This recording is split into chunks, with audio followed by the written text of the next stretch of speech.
Hi hello அனைவருக்கும் வணக்கம். நான் உங்கள் ராமச்சந்திரன். இது உங்கள் ராம்சன் அகாடமி. நண்பர்களே, நம்ம பாருங்க, சோசியல் சயின்ஸ் வந்து லைவ் டெஸ்ட் வந்து நம்ம வந்து போட ஸ்டார்ட் பண்ணுங்க. அதில் 6th 7th ஒரு டைம் லைவ் டெஸ்ட் வந்து போட்டுட்டோம். செகண்ட் டைம் ஹிஸ்ட்ரியும் லைவ் டெஸ்ட் போட்டோம். ஸோ அதில் உங்களுக்கு லைவ் டெஸ்ட்டில் வந்து பார்த்தீங்கன்னா கொஞ்சம் இஷ்யூஸ் இருக்குது. அதனால வந்து நம்ம என்ன பண்ணிட்டோம், நேற்று சொல்லிடணும், வீடியோவாக அப்லோட் பண்ணிடுறேன், நீங்கள் வந்து டெஸ்ட் அட்டன் பண்ணிடுங்க அப்படின்னு சொல்லியிருந்தாங்க. ஓகேங்களா?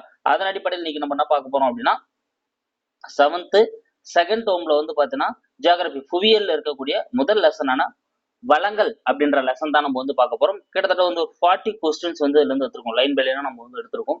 ஸோ அந்த 40 கொஸ்டின்ஸ் கண்டிப்பா உங்களுக்கு பயங்கர யூஸ்ஃபுல்லா இருக்கும். ஓகேங்களா? சரி, வாங்க வீடியோக்குள்ள வந்து போகலாம். ஸோ இது ஒரு டெஸ்ட் போல அட்டன் பண்ணுங்க. ஒரு பேப்பர் எடுத்து நீங்க எது போடுறீங்கன்றத நோட் பண்ணிட்டு சரியா தவறான்னு போட்டுட்டு எத்தனை மார்க் எடுக்கிறீங்கன்றத பாருங்க, எங்க தவறு பண்றீங்கன்றத நோட் பண்ணுங்க. அப்பதான் உங்களுக்கு அது பயனுள்ளதா வந்து இருக்கும். ஸோ டெஸ்ட் போல அட்டன் பண்ணுங்க. அது உங்களுக்கு உண்மையிலே வந்து பாத்தீங்கன்னா தேர்வை நோக்கி போறவங்களுக்கு மிக பயனுள்ளதா இருக்கும். சும்மா ஏன தோறலாம் வந்து அட்டன் பண்ணாதீங்க. ஓகேங்களா? சரி, வாங்க வீடியோக்குள்ள வந்து போகலாம். ஃபர்ஸ்ட் கொஸ்டின் பார்க்கலாம் பாருங்க. பொருந்தா ஒன்று எது? எதுங்க? பொருந்தா ஒன்று எது? ஸோ கொஞ்சம் நான் வேகமாவே ஆன்சர் சொல்லிடுவேன். ஏன்னா ரொம்ப நேரம் போச்சுன்னா வீடியோ ரொம்ப பெருசா போகும். அதனால நான் வந்து வேகமா ஆன்சர் சொல்லிடுவேன். சப்போஸ் நீங்க டெஸ்ட் அட்டன் பண்றவங்க வீடியோ நீங்க பாஸ் பண்ணிட்டு என்ன பண்ணலாம், நீங்க வந்து டெஸ்ட் அட்டன் பண்ணிட்டு ப்ளே பண்ணி ஆன்சர் வந்து பாத்துக்கலாம். அப்படி பார்த்தாலும் உங்களுக்கு கொஞ்சம் டைம் கிடைக்கும். சரி, okay. So first question answer என்னன்னு பார்க்கலாம் பாருங்க. இங்க வந்து நிலக்கரி தாங்க வந்து இதுக்கான ஆன்சர். ஸோ ஏன் அப்படின்னு வந்து பாத்தீங்கன்னா, நம்ம வளங்களை பொறுத்தவரையில வந்து பாத்தீங்கன்னா புதுப்பிக்கக்கூடிய வளங்கள், புதுப்பிக்க இயலாத வளங்கள்னு சொல்லிட்டு பிரிப்பாங்க. அப்படி பாக்குறப்போ சூரிய ஆற்றல், காற்றாற்றல், நீராற்றல் ஆகியவை வந்து புதுப்பிக்கக்கூடிய வளங்கள். ஆனா நிலக்கரி அப்படின்றது புதுப்பிக்க இயலாத வளங்கள் தான் வரக்கூடியது. அதனால வந்து பாத்தீங்கன்னா டி தான் இதுக்கான ஆன்சர். அடுத்த செகண்ட் கொஸ்டின் பார்க்கலாம் பாருங்க. உலகின் மிகப்பெரிய சூரிய ஒளி மின் திட்டமான கமுதி எந்த மாவட்டத்தில் உள்ளது? பாருங்க, உலகிலே வந்து பாத்தீங்கன்னா மிகப்பெரிய சூரிய ஒளி மின் திட்டம் அந்த கமுதியில் ஏற்படுத்தக்கூடிய சூரிய மின்துளி திட்டம் தான். சோ இது எந்த மாவட்டத்தில், தமிழகத்தோட எந்த மாவட்டத்தில் வந்து காணப்படுகிறது? ஸோ கொஞ்ச நேரம் டைம் தரேன், அப்படியே ஆன்சர் சொல்லிடுவேன். நான் என்ன சொன்ன போலதான் உங்களுக்கு சீக்கிரமா ஆன்சர் சொல்ற போல இருந்தா வீடியோ பாஸ் பண்ணிட்டு நீங்க ஆன்சர் எடுத்துட்டு அப்புறம் வந்து பிளே பண்ணி பாருங்க. இதுக்கான ஆன்சர் வந்து ராமநாதபுரம். டி தாங்க இதுக்கான ஆன்சர். ஸோ ராமநாதபுரம் மாவட்டத்தில் தான் வந்து இந்த கமுதி சூரிய ஒளி மின் திட்டம் வந்து காணப்படுது. அடுத்து தேர்ட் கொஸ்டின். கமுதி சூரிய ஒளி மின்சக்தி திட்டம் எந்த ஆண்டு நிறைவேற்றப்பட்டது? இப்பதான் பார்த்தோம் ராமநாதபுரம் மாவட்டத்தில் இருக்குதுன்னு பார்த்தோம். இது எந்த ஆண்டு நிறைவேற்றப்பட்டது அப்படின்னு வந்து பாத்தீங்கன்னா 2016. அப்போ சீதா வந்து இதுக்கான ஆன்சர். 2016ஆம் ஆண்டு தான் வந்து இந்த கமுதி சூரிய ஒளி மின் திட்டம் வந்து என்ன பண்ணப்படுதுங்க, நிறைவேற்றப்படுகிறது. அடுத்து ஃபோர்த் கொஸ்டின். கமுதி சூரிய ஒளி மின்சக்தி திட்டத்தின் நிறுவப்பட்ட திறன் எவ்வளவு? சோ கமுதி சூரிய ஒளி மின் திட்டம் ராமநாதபுரம் மாவட்டத்துல 2016 நிறுவுறாங்கன்னு பார்த்தோம். அங்கே எவ்வளவு மெகாவாட் மின்திறன் கொண்டதா வந்து அது நிறுவப்பட்டது அப்படின்றத நம்ம வந்து கேட்டிருக்கோம். சோ இதுக்கான ஆன்சர் என்ன வரும் அப்படின்னு பார்த்தீங்கன்னா 648 மெகாவாட். எவ்வளவுங்க? 648 மெகாவாட் மின்திறன் கொண்டதா, மெகாவாட் மின்திறன் கொண்டதா வந்து அங்க நிறுவியிருக்காங்க. ஓகேங்களா? இது 4550 அப்படின்றது வந்து வராது, அதனோட செலவு அது ஆப்ஷன்ல வைக்கணும்னு வச்சேன். ஓகேங்களா? ஸோ அவ்வளோ கோடி செலவு பண்ணி வச்சிருப்பாங்க. அப்போ உங்களுக்கு எல்லாமே இங்கே வந்து வந்துட்டு இருக்கோம். ராமநாதபுரம் மாவட்டம் 2016 நிறுவுறாங்க. 4550 கோடி 648 மெகாவாட். ஓகேங்களா? சூப்பர். அடுத்த 5வது கேள்வி. முப்பந்தல் காற்றாலை பண்ணை எந்த மாவட்டத்தில் காணப்படுகிறது? முப்பந்தல் காற்றாலை பண்ணை எந்த மாவட்டத்தில் காணப்படுகிறது? சூப்பர். இதுக்கான ஆன்சர் என்ன அப்படின்னு வந்து பாத்தீங்கன்னா தமிழ்நாட்டில் இருக்கக்கூடிய கன்னியாகுமரி. கன்னியாகுமரி மாவட்டத்தில் தான் இந்த முப்பந்தல் காற்றாலை பண்ணை இருக்குங்க. இங்க ஒரு நிமிஷம் 1500 மெகாவாட் மின்சாரம் வந்து என்ன பண்ணப்படுது, உற்பத்தி செய்யப்படுது. அப்போ முப்பந்தல்னா கன்னியாகுமரி மாவட்டம். அடுத்து பொருந்தா இணை எது? பொருந்தா இணை எது? அதாவது இங்க இந்த காற்றாலை பண்ணைகள் எங்க இருக்கு, அது எந்த மாநிலத்தில் அமைஞ்சிருக்கு அப்படின்னு சொல்லிட்டு நம்ம பொறுத்திருக்கோம். இதுல எது பொருந்தாம இருக்குன்னு ஆன்சர் எடுங்க. ஸோ நீங்க ஆன்சர் எடுங்க, நான் ஒன்னொன்னா சொல்லிட்டு வரேன். ஜெய்சல்மார். ஜெய்சல்மார்னா கண்டுபிடிச்சிட்டு இருப்பீங்க, ராஜஸ்தான் ஜெய்சல்மார் மாவட்டம். பிரம்மன்வேல். பிரம்மன்வேல் அப்படின்றது வந்து பாத்தீங்கன்னா துலே அப்படின்ற மாவட்டத்துல மகாராஷ்டிராவில இருக்கு. கரெக்ட் தான். டால்கன். டால்கன் அப்படின்னா சங்லி அப்படின்ற மாவட்டத்துல மகாராஷ்டிராவில இருக்கக்கூடியது. அப்போ குஜராத்னு வரக்கூடாது. ஓகேங்களா? அப்ப இதுவும் மகாராஷ்டிரான்னு வந்திருக்கணும். அப்ப இங்க சி தான் தவறா இருக்கு. தாமன்ஜோதி அப்படின்னா ஒடிசா. இது கரெக்ட் தான். ஓகேங்களா? அப்போ 6th வந்து சி தான் சரியான ஆன்சர். அடுத்து 7வது கேள்வி. அதிக அளவு நீர்மின் சக்தி உற்பத்தி செய்யும் நாடு எது? அதிக அளவில் நீர்மின் சக்தியை உற்பத்தி செய்யக்கூடிய நாடு எது? சூப்பர். இதுக்கான ஆன்சர் எதுங்க? சீனா. பி தாங்க இதுக்கான ஆன்சர். சோ சீனா தான் வந்து பாத்தீங்கன்னா அதிக அளவு நீர்மின் சக்தியை உற்பத்தி செய்யக்கூடிய நாடு. அடுத்து 8வது கேள்வி. பொருந்தா இணை எது? சோ இங்க இந்த நீர்மின் அணைகள் வந்து எங்கெங்க நிறுவப்பட்டிருக்கு, அதனுடைய மாநிலம் எது அப்படின்னு தான் அங்க கொடுக்கப்பட்டிருக்கு. சூப்பர். இதுல எது பொருந்தாம இருக்கு நீங்க ஆன்சர் எடுங்க. நான் ஒன்னொன்னா சொல்லிட்டு வந்துட்டு இருக்கேன். தெகிரி அணை வந்து உத்தரகாண்ட் மாநிலத்தில் இருக்கு. 2400 மெகாவாட். ஓகேங்களா, சூப்பர். ஸ்ரீசைலம் அணை, ஸ்ரீசைலம் மற்றும் நாகார்ஜுனா சாகர் ரெண்டுமே எங்க இருக்குங்க? ஆந்திர பிரதேசத்தில் இருக்கக்கூடியது தான். கரெக்ட் தான். சர்தார் சரோவர் அணை வந்து பஞ்சாப் வரக்கூடாது, குஜராத் வரணும். ஓகேங்களா, இதுங்க குஜராத்ல தான் வந்து சர்தார் சரோவர் அணை வந்து காணப்படுது. பக்ரானங்கல் அணை தான் வந்து பஞ்சாப்ல காணப்படக்கூடியது. ஓகேங்களா, அப்ப இங்க சி தான் வந்து தவறா இருக்கு. கொய்னா அணை வந்து மகாராஷ்டிரா, இது கரெக்ட் தான். ஓகேங்களா, அப்ப இதுக்கான ஆன்சர் சி. யாரெல்லாம் சி போட்டிருந்தீங்களோ அவங்க சரியா எடுத்திருக்கீங்க. அடுத்து 9வது கேள்வி. தமிழ்நாட்டில் உள்ள மேட்டூர் அணை எவ்வளவு மெகாவாட் மின்திறன் கொண்டது? பாருங்க, தமிழ்நாட்டுல மேட்டூர் அணை இருக்கு இல்லையா, அது எவ்வளவு மெகாவாட் மின்திறன் கொண்டது? சூப்பர். இதுக்கான ஆன்சர் என்னன்னு பார்க்கலாம் பாருங்க. 120 மெகாவாட். பி தாங்க இதுக்கான ஆன்சர். ஸோ 120 மெகாவாட் மின்திறன் கொண்டதுதான் வந்து பார்த்தீங்கன்னா இந்த இதுங்க மேட்டூர் அணை. ஓகேங்களா, ஸோ இது 1960 அப்படின்றது வந்து கொய்னா அணை, மகாராஷ்டிராவில் இருக்கக்கூடிய கொய்னா அணை. 780 அப்படின்றது இடுக்கி அணை. அடுத்து 960 அப்படின்றது வந்து பார்த்தீங்கன்னா நாகார்ஜுனா சாகர் அணை, ஆந்திர பிரதேசத்தில் இருக்கக்கூடியது. அடுத்து 780 மெகாவாட் திறன் கொண்ட இடுக்கி அணை எந்த மாநிலத்தில் உள்ளது? பாருங்க, 10வது கேள்வி. 780 மெகாவாட் மின்திறன் கொண்ட இடுக்கி அணை வந்து பார்த்தீங்கன்னா எந்த மாநிலத்தில் வந்து காணப்படுகிறது? சூப்பர். இடுக்கி அணை நமக்கு தெரியும், கேரளா மாநிலம். டி தான் அதுக்கான ஆன்சர். எவ்வளவு மின்திறன் கொண்டது? 780 மெகாவாட் மின்திறன் கொண்டது. அடுத்து 11வது கேள்வி. உலகின் மிகப்பெரிய நீர்மின் சக்தி திட்டமான தீரிகார்ஸ் அணை எந்த நாட்டில் உள்ளது? ஸோ தீரிகார்ஜஸ் அப்படின்னு சொல்லுவாங்க. அந்த அணை வந்து உலகத்திலே மிகப்பெரிய ஒரு நீர்மின் சக்தி அணை இதுதாங்க. இது எந்த நாட்டில் காணப்படுகிறது அப்படின்னு பார்த்தா எந்த நாடுங்க? சீனாவில் காணப்படுகிறது. பி தான் வந்து இதுக்கான சரியான ஆன்சர். ஸோ சீனாவில் 1994 கட்ட ஆரம்பிச்சு 2012 முடிச்சிருப்பாங்க. ஸோ இது வந்து 22,500 மெகாவாட் மின்திறன் கொண்டதா வந்து காணப்படுது. அடுத்து பொருந்தா இணை எது? ஸோ 12வது கேள்வி. ஏதாவது இங்க எது பொருந்தாம இருக்குன்னு பார்த்து ஆன்சர் எடுங்க. ஸோ உலக அளவில் இருக்கக்கூடிய அந்த நீர்மின் சக்தி அணைகளும் அது எந்த நாட்டில் இருக்குதுன்றது இங்க கொடுக்கப்பட்டிருக்கு. சூப்பர். இட்டடைப்பு அணை அப்படின்னா பிரேசில், கரெக்ட் தான். ஜிலுடு அணைனா வந்து சீனா, கரெக்ட் தான். குறி அணைனா வெனிசுலா, கரெக்ட் தான். துக்குயிரி அணை அப்படின்னா வந்து பார்த்தீங்கன்னா பராகுவா வரக்கூடாதுங்க, பிரேசில் வரணும். ஓகேங்களா, இது என்ன வரணும்? பிரேசில் வந்திருக்கணும். அப்போ துக்கிரா அணை வந்து தவறா இருக்கு. அப்ப டி தான் வந்து இதுக்கான சரியான ஆன்சர். ஏன்னா இட்டைப்பு அணை தான் வந்து பார்த்தீங்கன்னா பிரேசில் மற்றும் பராகுவேல இருக்கக்கூடியது. அடுத்து 13வது கேள்வி. திரிகார்ஜஸ் அணை எந்த நதியின் குறுக்கே கட்டப்பட்டுள்ளது? திரிகார்ஜஸ் அணை இப்பதான் பார்த்தோம். சீனாவில் இருக்கக்கூடிய மிகப்பெரிய அணை, உலகிலே மிகப்பெரிய அணை தான் பார்த்தோம். இது எந்த நதியின் குறுக்கே கட்டப்பட்டுள்ளது அப்படின்னு பார்த்தோம். சூப்பர். இதுக்கான ஆன்சர் என்னதுங்க? யாங்டசி. ஏதாங்க இதுக்கான ஆன்சர். யாங்டசி அப்படின்ற நதி குறுக்கே தான் வந்து பார்த்தீங்கன்னா இந்த திரிகார்ஜஸ் அணை வந்து கட்டப்பட்டிருக்கு. அப்ப ஏதா வந்து இதுக்கான ஆன்சர். அடுத்து 14வது கேள்வி.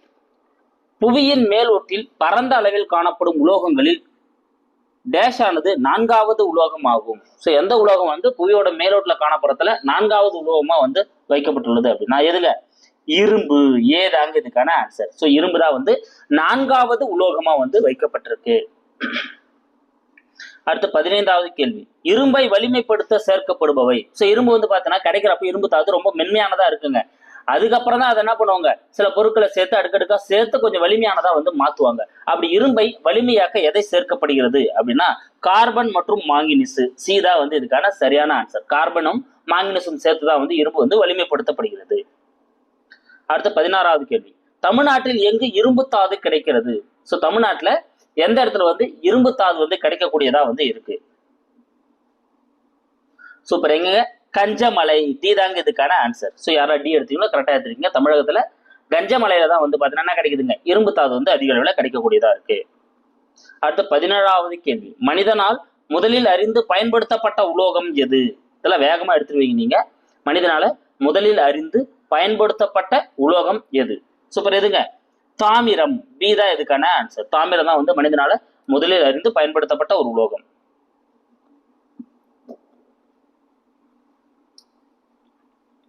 அடுத்து 18வது கேள்வி. இரும்பை அடுத்து மனித நுகர்வில் தாமிரம் 3வது இடம் பெறுகிறது.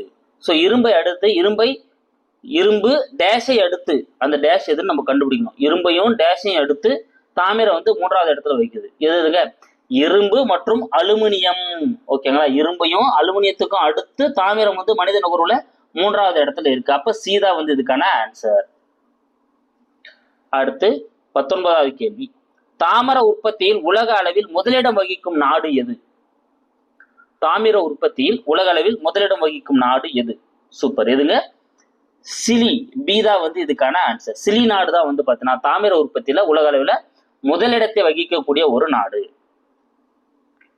20வது கேள்வி. உலக அளவில் அதிக தங்கம் உற்பத்தி செய்யும் நாடு எது? உலக அளவுல அதிகமான அளவு தங்கத்தை உற்பத்தி செய்யக்கூடிய நாடா எது இருக்கு அப்படின்னு பார்த்தீங்கன்னா எதுங்க? சீனா. டி தான் வந்து இதுக்கான ஆன்சர். மற்ற நாடுகள் அதுக்கப்புறம் தான் இருக்கு. சீனா தான் வந்து அதிக அளவு தங்கத்தை வந்து உற்பத்தி பண்ணுது. 21வது கேள்வி. உலக அளவில் தங்கம் இருப்பு அதிகம் உள்ள நாடு எது? உலக அளவுல தங்கம் இருப்பு அதிகமா வைத்துள்ள நாடு எது? சூப்பர். இதுக்கான ஆன்சர் எதுங்க? ஆஸ்திரேலியா. பி தாங்க இதுக்கான ஆன்சர். ஆஸ்திரேலியாவில் தான் வந்து பார்த்தீங்கன்னா இரும்பு அதிக அளவு இருப்பு இருக்குதுங்க. கிட்டத்தட்ட 2500 டன் தங்க இருப்பு வந்து ஆஸ்திரேலியாவில் வச்சிருக்காங்க. அப்ப அதிகமா உற்பத்தி செய்யக்கூடிய நாடு சீனா, அதிகமா இருப்பு எந்த நாடு வச்சிருக்காங்கன்னா ஆஸ்திரேலியா வச்சிருக்கு. 22வது கேள்வி. இந்தியாவில் தங்கத்தை அதிக அளவு உற்பத்தி செய்யும் மாநிலம் எது? ஸோ இந்தியாவில் எந்த மாநிலத்தில் வந்து தங்கம் அதிக அளவு உற்பத்தி செய்யப்படுது? ஸோ நம்ம பார்த்துருப்போம் கோலார் கோல்ட் ஃபீல்டு பார்த்துருப்போம் இல்லையா? ஸோ அதாவது வந்து கோலார் தங்க வயல் எங்க இருக்குங்க? கர்நாடகா. எஸ், கர்நாடகாவில் தான் வந்து அதிகமான அளவு தங்கம் வந்து உற்பத்தி செய்யப்படுது. அடுத்து 23வது கேள்வி. பாக்சைட் தாதுவிலிருந்து பிரித்தெடுக்கப்படுபவை. ஸோ எந்த வந்து பாக்சைட் தாதுவிலிருந்து பிரித்தெடுக்கப்படுது? ஸோ இதில் ரொம்ப வேகமாக எடுப்பீங்க. எதுங்க? அலுமினியம். சீதா இதுக்கான ஆன்சர். அலுமினியம் தான் வந்து பாக்சைட் தாதுவிலிருந்து பிரித்தெடுக்கப்படுகிறது. 24வது கேள்வி. உலகின் முன்னணி பாக்சைட் உற்பத்தி செய்யும் நாடு எது? ஸோ உலகிலே வந்து பார்த்தீங்கன்னா பாக்சைட்டை உற்பத்தி செய்யக்கூடிய ஒரு முன்னணி நாடாக இருக்கக்கூடியது எது?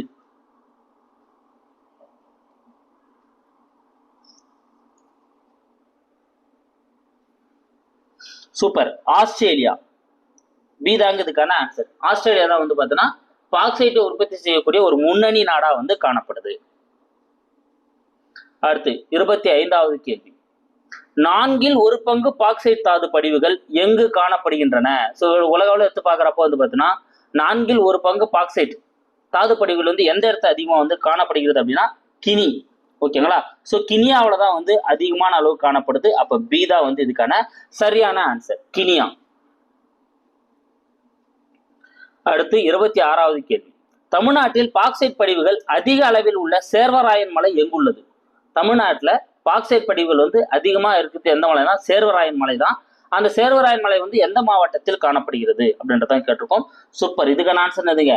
சேலம் மாவட்டம். ஏதா இதுக்கான ஆன்சர். சேலம் மாவட்டத்தில் தான் அந்த சேர்வராயன் மலை காணப்படுது. அதில் தான் பாக்சைட் படிவுகள் அதிக அளவு கிடைக்குது. அடுத்து 27வது கேள்வி. உலகின் முன்னணி வெள்ளி உற்பத்தி செய்யும் நாடு எது? உலகின் முன்னணி வெள்ளி உற்பத்தி செய்யும் நாடு எது?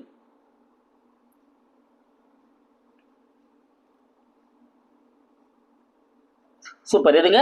மெக்சிகோ. மெக்சிகோ தான் வந்து பார்த்தீங்கன்னா உலகின் முன்னணியான வந்து வெள்ளியை உற்பத்தி செய்யக்கூடிய ஒரு நாடு. ஓகேங்களா?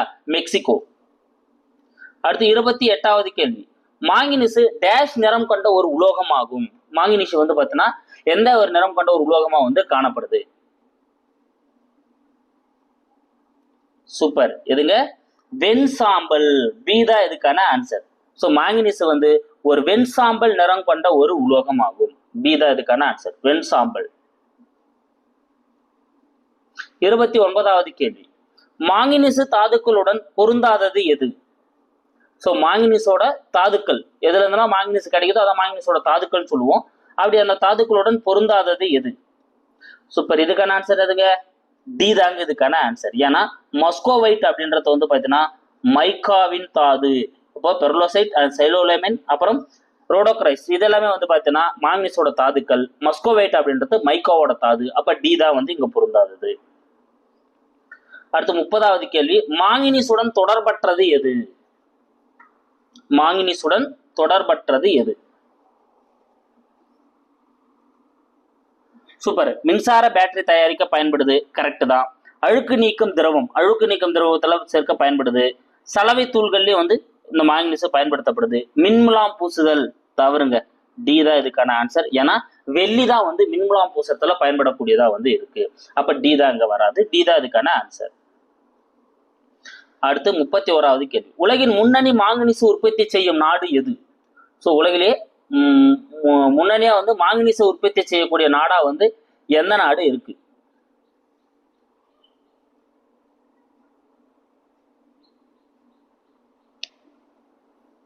சூப்பர். எதுங்க? தென்னாப்பிரிக்கா.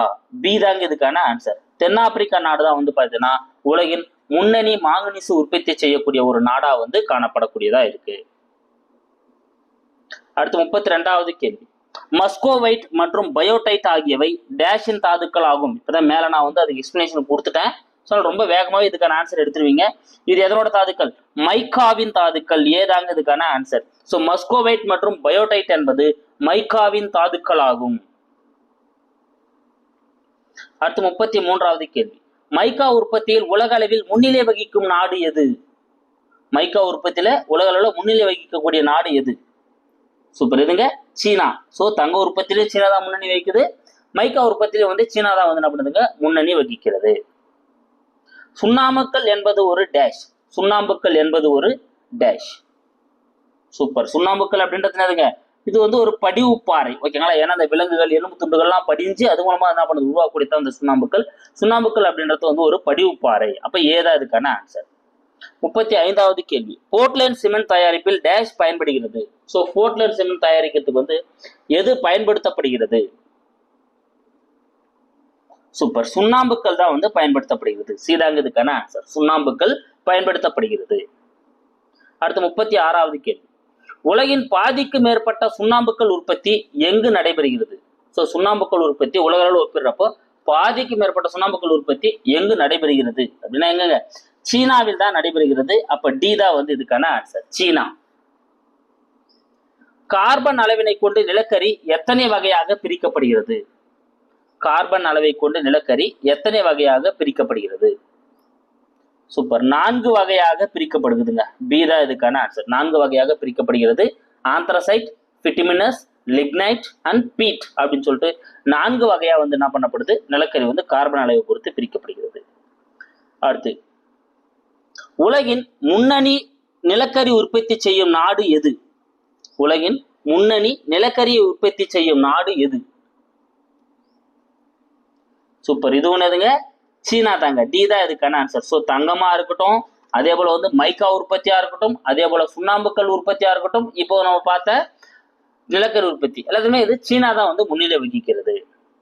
அடுத்து 39வது கேள்வி. கருப்பு தங்கம் என அழைக்கப்படக்கூடியது எது? ஓகேங்களா? So petroleum. இங்க இதுக்கான ஆன்சர் பெட்ரோலியம்ங்க. நிலக்கரியை வந்து கருப்பு தங்கம் சொல்லிட்டு அழைக்கப்படக்கூடியதா வந்து இருக்கும். So petroleum. அடுத்து 40வது கேள்வி. இந்தியாவில் பெட்ரோலியம் உற்பத்தி செய்யும் திக்பாய் எந்த மாநிலத்தில் உள்ளது? ஸோ இந்தியாவை பொறுத்தவரை வந்து பார்த்தா திக்பாய் அப்படின்ற இடத்துல வந்து பார்த்தீங்கன்னா பெட்ரோலியத்தை வந்து உற்பத்தி பண்றாங்க. இந்த திக்பாய் அப்படின்ற இடம் வந்து எந்த மாநிலத்தில் உள்ளது? சூப்பர். இதுக்கான ஆன்சர் எதுங்க? அசாம் மாநிலத்தில் உள்ளது. டி தான் வந்து இதுக்கான ஆன்சர். ஓகேங்களா? அசாம் மாநிலத்தில். மும்பை ஹை அப்படின்றது ஒன்று இருக்கு, அது மும்பைல. இது திக்பாய் அப்படின்றது அசாம்ல காணப்படக்கூடியது. டி தான் இதுக்கான ஆன்சர். ஓகேங்களா? ஸோ கைஸ், வெற்றிகரமா நம்ம இந்த வளங்கள் அப்படின்ற பாடம் வந்து உங்களுக்கு எடுத்து கொடுத்துட்டோம். இதே போல அடுத்து நம்ம பார்க்க போறது வந்து பார்த்தீங்கன்னா சுற்றுலா அப்படின்ற அந்த பாடம் பார்க்க போறோம். அது வந்து வெரி வெரி இம்பார்ட்டன்டான ஒரு இதுங்க. அது கண்டிப்பா அது வந்து ஒரு கொஸ்டின் வந்து நம்ம எந்த எக்ஸாமா இருந்தாலும் எதிர்பார்க்கலாம். ஸோ அதனால அந்த லெசன் படிச்சுட்டு இருப்பீங்க. ரிவிஷன் பண்ணிட்டு ரெடியா இருங்க. ஸோ இதுல எவ்வளவு மார்க் எடுத்தீங்க, எவ்வளவு மார்க் போட்டீங்க அப்படின்றத கமெண்ட்ல தெரியப்படுத்துங்க. ஓகேங்களா? ஸோ அப்பதான் நீங்க வந்து எதெல்லாம் தப்பு பண்ணிக்கிறீங்கன்றத நீங்க வந்து பார்க்க முடியும். ஓகேங்களா? ஸோ இந்த வீடியோக்கு ஒரு கொஸ்டின் கொடுக்குறேன், அதுக்கான ஆன்சரை நீங்க வந்து கமெண்ட்ல வந்து போடுங்க. ஓகேங்களா? ஒரு நல்ல தரமான எஃகு உற்பத்திக்கு முக்கியமாக பயன்படக்கூடியது எது? நல்ல தரமான எஃகு உற்பத்தி செய்ய முக்கியமானதாக பயன்படுவது எது அப்படின்றத உங்களுக்கான கேள்வி. அதுக்கான ஆன்சர் என்ன வரும் அப்படின்றத வந்து நீங்க கீழே கமெண்ட்ல போடுங்க. ஓகேங்களா? சரிங்க. நான் இதுக்கான ஆன்சர் அடுத்த வீடியோ போடுறப்ப நான் ஆன்சர் கொடுத்துட்டு நான் அடுத்த வீடியோ ஸ்டார்ட் பண்ணிடுறேன். அடுத்த சுற்றுலா பாடம் இதே போல இருக்கும். கண்டிப்பா லைவ் டெஸ்ட்டோட இது உங்களுக்கு வந்து பயனுள்ளதா இருக்கும் அப்படின்னு நான் நம்புறேன். ஏன்னா ஃபுல் ஸ்கிரீன்ல வந்திருக்கும், உங்களுக்கு டெஸ்ட் எழுதுற ஒரு ஃபீலும் வந்து இருக்கும். ஓகேங்களா? Thank you guys. அப்படியே இந்த நம்ம சேனலுக்கு புதுசாக வரவங்க நம்ம சேனலை சப்ஸ்கிரைப் பண்ணிக்கோங்க. கூட பக்கத்துல இருக்கிற பெல் பட்டனை கிளிக் பண்ணி நோட்டிபிகேஷன் ஆல் அப்படின்றதையும் கொடுத்துக்கோங்க. இந்த வீடியோக்கு ஒரு லைக்கையும் வந்து போட்டு விடுங்க. Thank you guys.